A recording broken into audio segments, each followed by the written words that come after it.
Bonjour tout le monde, bienvenue. Je m'appelle Mike Otabé pour Aiguisage le fil tranchant.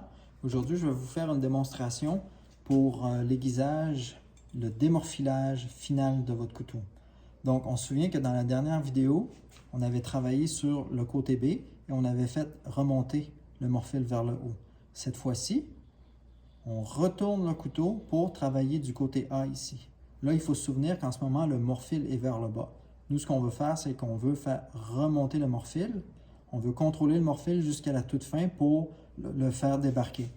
Donc, ce que je vais faire ici, je reviens avec ma prise en main, le pouce et l'index, 3 points de contact et le manche qui se dirige vers le coude comme ça.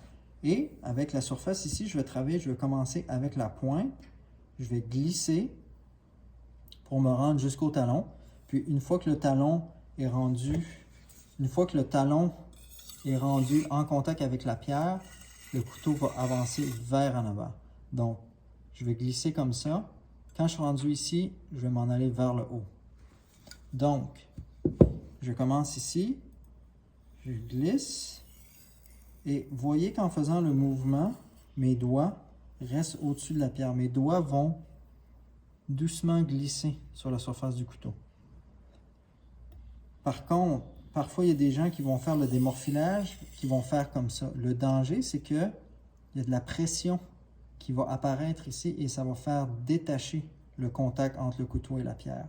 Donc, si je fais mon démorphilage, puis je fais glisser mes doigts ici, je m'assure que le contact, il va être bon et il va rester constant entre le couteau et la pierre.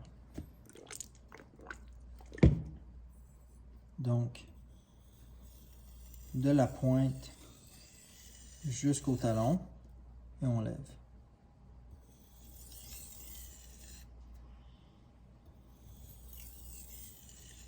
Alors, en faisant 3 ou 4 fois, le morphile qui est vers le bas va remonter vers le haut. Et pour vérifier, une fois de plus, on peut faire le test tactile. Donc, je place mes doigts ici, je suis en contact, je vérifie et effectivement, je peux sentir que le morphile a basculé.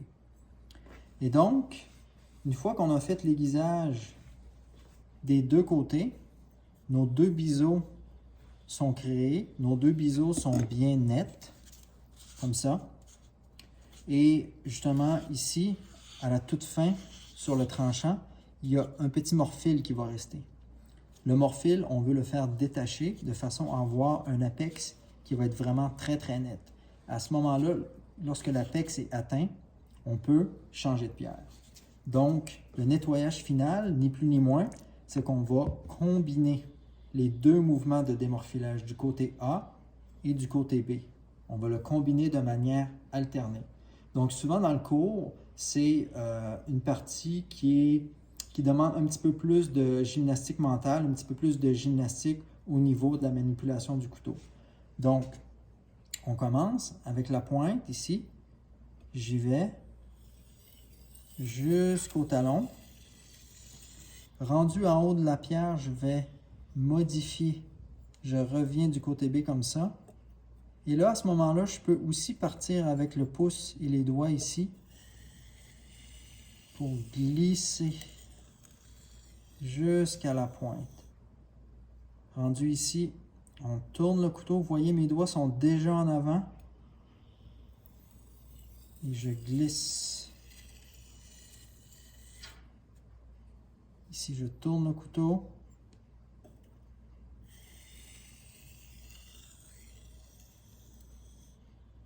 Donc, c'est ce qu'on appelle le nettoyage final parce que en faisant des mouvements alternés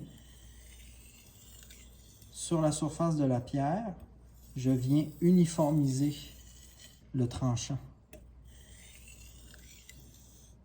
C'est-à-dire que si jamais il y a des tout petits débris qui vont se trouver ici, en faisant le mouvement alterné, ils vont se détacher. S'il y a un morphile qui est un petit peu vers la gauche, un petit peu vers la droite, l'idée c'est que en faisant les mouvements alternés, on se souvient que si jamais on prend une pièce de métal et qu'on le plie à répétition, il y a justement un point de faiblesse qui va apparaître et ça va se détacher. Donc c'est le même principe. En faisant les mouvements alternés de démorphilage, tout ce qui va se trouver ici sur l'apex va s'affaiblir et se détacher. Donc, on peut répéter le mouvement peut-être une quinzaine de fois. L'idée, c'est d'être vraiment dans pas trop de pression. On est quand même dans la finesse parce que on vient justement travailler sur une zone qui est toute petite ici. Le biseau ici, il est construit, il est vraiment net. On a travaillé sur la pierre. Là, ce qu'on veut vraiment s'assurer, c'est de faire détacher le morphile. Donc, on fait le mouvement alterné, peut-être 10 passages, peut-être 5 fois d'un côté, 5 fois de l'autre. Et à la toute fin, en nettoyant le couteau, eh bien, on peut faire une vérification tactile. Donc, une fois de plus, sécuritairement, on vérifie comme ça, en s'éloignant. Donc, on ne serait pas supposé de sentir le morphile ni d'un côté. Si je vérifie de l'autre, il n'y a pas de morphile non plus. Et une autre vérification qu'on peut faire, mais évidemment, il faut être très prudent. Toujours une fois, placer les doigts sur le dos de la lame ici. Et avec le pouce, il est possible de simplement déposer ici sur le tranchant. On ne met pas de pression, on vient simplement faire un tout petit mouvement latéral comme ça ici. La raison étant que si on a un apex qui est vraiment très très net, l'apex réussit à bien accrocher dans la peau et à ce moment-là, il n'y a pas de déplacement. Si l'apex est un petit peu arrondi et pas tout à fait net, on va sentir que le pouce glisse un tout petit peu sur le tranchant. Évidemment, c'est à votre discrétion. Ce qui est vraiment quand même efficace, c'est de vérifier comme ça l'absence de morphile d'un côté et de l'autre. Aussi, ce qui est possible de faire, c'est de prendre une feuille de papier puis de faire un test de coupe dessus.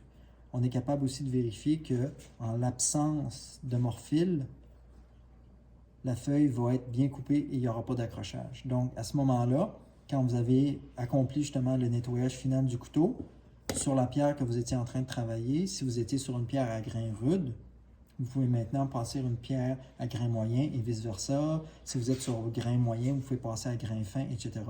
Donc, c'est vraiment une procédure qui est, si vous arrivez à suivre de manière constante, vous allez aussi pouvoir avoir des résultats constants.